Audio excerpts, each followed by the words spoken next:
Hello, my friend. I'm glad you're here. You could have spent these minutes doing 100 other things, checking your phone, making a snack, scrolling through social media, but instead, you're here, reading these words. And I don't take that lightly. It means you're willing to invest a little of your time into something that might help you grow. That's worth appreciating. Today, I want to talk about something that most people overlook, your free time. When we think about the hours in our day, we usually divide them into work, chores, errands, and maybe rest. But there's another category, the hours that don't have a label. I'm talking about the moments after work, when the day is done and no one is asking you for anything. The Saturday mornings before you've made plans. The quiet evenings when nothing urgent is pressing on you. These moments often go unnoticed because they don't demand your attention. They feel optional, unimportant, just a bonus if you happen to get them. But here's the truth. Your free time is not a luxury. It's not an extra you earn only after you've worked hard enough. It's not a leftover piece of your life. It is one of the most valuable and powerful resources you have. Why? Because work hours are often filled with what you must do. Free time is when you get to choose what you want to do. And those choices, the things you repeatedly decide to do when no one is watching, shape your identity far more than you realize. If you fill your free time with activities that drain you, you're quietly training yourself to accept exhaustion and distraction as normal. If you spend it in ways that numb you, endless scrolling, background noise, tasks that don't matter, you're planting seeds that grow into a life that feels flat and unfulfilling. But if you use your free time to nourish yourself, you're building something entirely different. You're quietly shaping a life that feels energized, focused, and joyful. You're planting seeds of learning, connection, rest, and creativity. Seeds that will grow into strong, beautiful parts of your everyday existence. Think of your free time like a garden. If you ignore it, weeds will take over. Weeds of busyness, distractions, and habits that don't serve you. And weeds grow fast. They require no effort at all. But if you treat your free time as rich, fertile soil and plant intentionally, reading a good book, moving your body, talking with someone who inspires you, practicing a skill you love, or simply resting deeply, you'll see those choices bear fruit in every area of your life. The way you use your free time also sends a message to yourself about your worth. If you constantly give those hours away to meaningless tasks, you're telling yourself, my time isn't valuable. But when you protect your free time and fill it with what truly matters to you, you're telling yourself, I deserve a life that feels good to live. And here's something important. Free time doesn't have to be productive in the traditional sense. Resting is not laziness. Doing something for pure joy is not a waste. You don't need to turn every hobby into a side hustle or every interest into a measurable skill. The point isn't to squeeze more output from your hours. It's to live them in a way that aligns with the kind of person you want to be. So, my friend, the next time a free hour appears in your day, pause before you fill it automatically. Ask yourself, what do I want to plant here? Because those small, seemingly ordinary choices will quietly become the story of your life. Your free time is not just spare time, it's the real lifetime. In the first part, we talked about why your free time is more than just leftover hours. It's the soil where you plant the seeds of the life you want to live. But planting seeds is only part of the story. Just as a garden needs sunlight and water, it also needs time to rest, to let the roots grow quietly beneath the surface. The same is true for you. We live in a world that worships productivity. The unspoken rule seems to be, if you're not doing something useful, you're wasting time. I used to believe that too.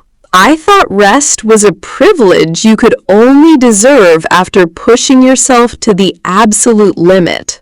But I learned the hard way that this mindset is like only filling your car with gas when the tank is completely empty, and then wondering why the ride feels so rough. The truth is, rest is not the opposite of productivity. It's the fuel that makes productivity possible. Athletes understand this better than most.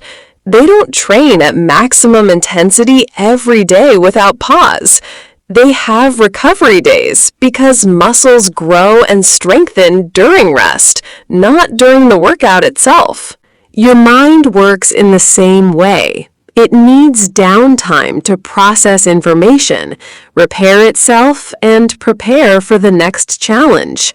Without it, you might still function, but at a fraction of your real capacity. Here's the key. Rest works best when it's intentional. There's a big difference between collapsing into rest because you're too tired to do anything else and choosing to rest because you know it will recharge you. Falling asleep on the couch while scrolling through your phone isn't the same as lying down on purpose to watch the clouds roll by. Mindlessly watching random videos for hours isn't the same as sitting down with a book you love or taking a slow, unhurried walk where your mind can breathe. The first kind of rest is reactive. It happens after you've already burned through all your energy. The second kind of rest is proactive. You make a choice to protect and renew your energy before it's gone. When you rest deliberately, you give your body and mind a chance to recover in a way that sustains you. You create space for ideas to surface, for your mood to stabilize, and for your focus to return. It's not just about avoiding burnout. It's about keeping yourself in a state where you can show up fully, whether that's for work, for your relationships, or for your own personal growth. So maybe you need to hear this today. You don't have to earn your rest. You don't have to wait until you're running on fumes to permit yourself. Take it on purpose. Protect it. Treat it like the essential tool it is.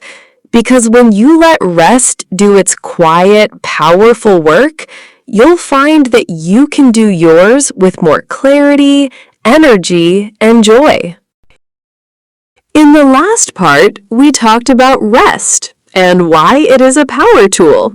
Rest gives your body and mind the energy to continue. But free time is not only for rest. It is also a great chance to grow. One of the best ways to grow is through learning. For a long time, I thought learning was only for school or work. I believed I should learn something only if it could help me get a job, pass an exam, or earn more money. If it did not give me a clear result, I thought it was a waste of time. But then, one day, I bought a small watercolor set. I bought it only because it looked fun.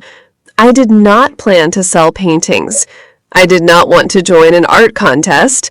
I just wanted to see what would happen if I played with colors.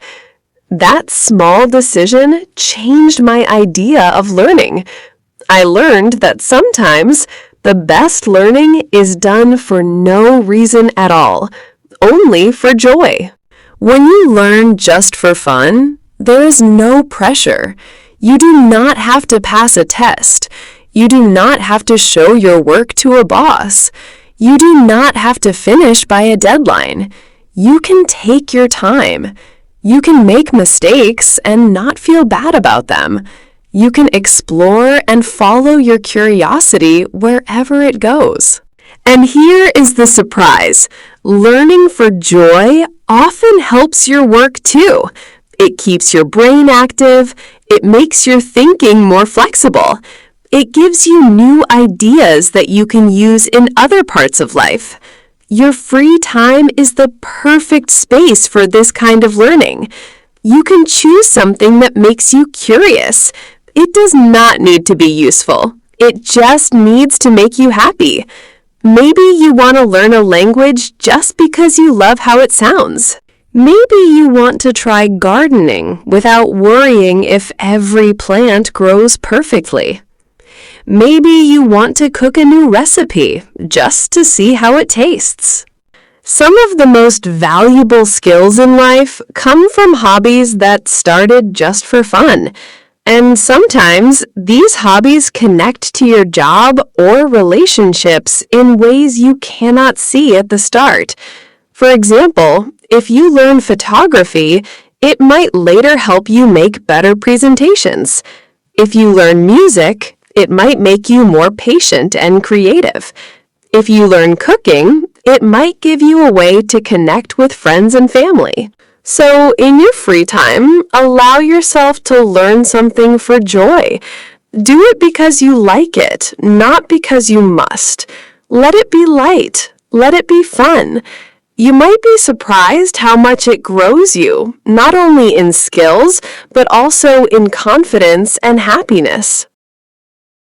When we think about spending our free time well, our minds often go first to personal activities, resting, exploring hobbies, or investing in personal growth. These are important, but there is another equally vital pillar: connection. Human beings are wired for it. Even the most introverted among us need moments of being truly seen, heard, and understood. These moments often happen in the spaces of our lives when we are not rushing from one obligation to another, in our free time. Connection, however, does not mean saying yes to every invitation or filling our calendar with a long list of social events just to avoid being alone. It's not about quantity, it's about quality. Some of the richest moments of connection are found in simple, unhurried experiences. A slow walk with a friend who listens without judgment, a simple meal shared with family where stories and laughter flow naturally, or a phone call with someone you have been missing, where the sound of their voice brings comfort you didn't even know you needed. These are not just pleasant or nice ways to spend an afternoon, they are deeply nourishing. The right people in your life can recharge you more than any nap, hobby, or moment of solitude.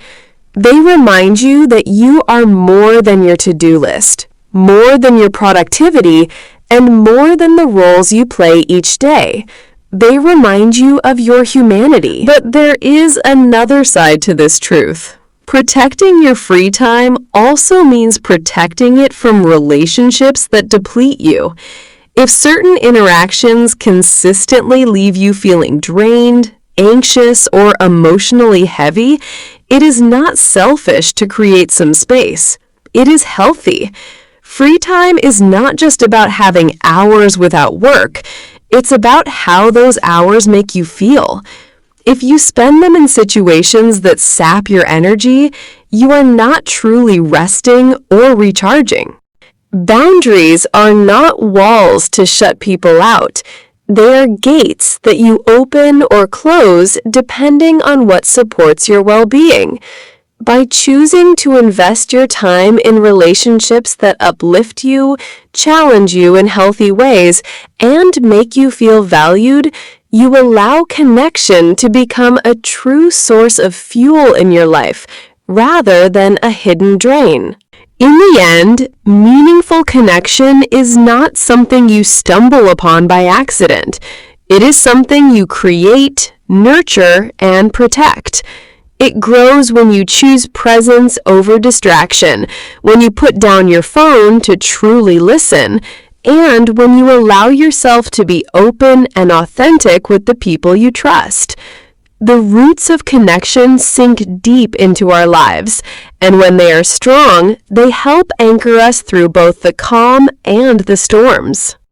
Your free time is one of the best opportunities you have to water those roots, so choose carefully, tend lovingly, and let the connections that matter most shape the richness of your life.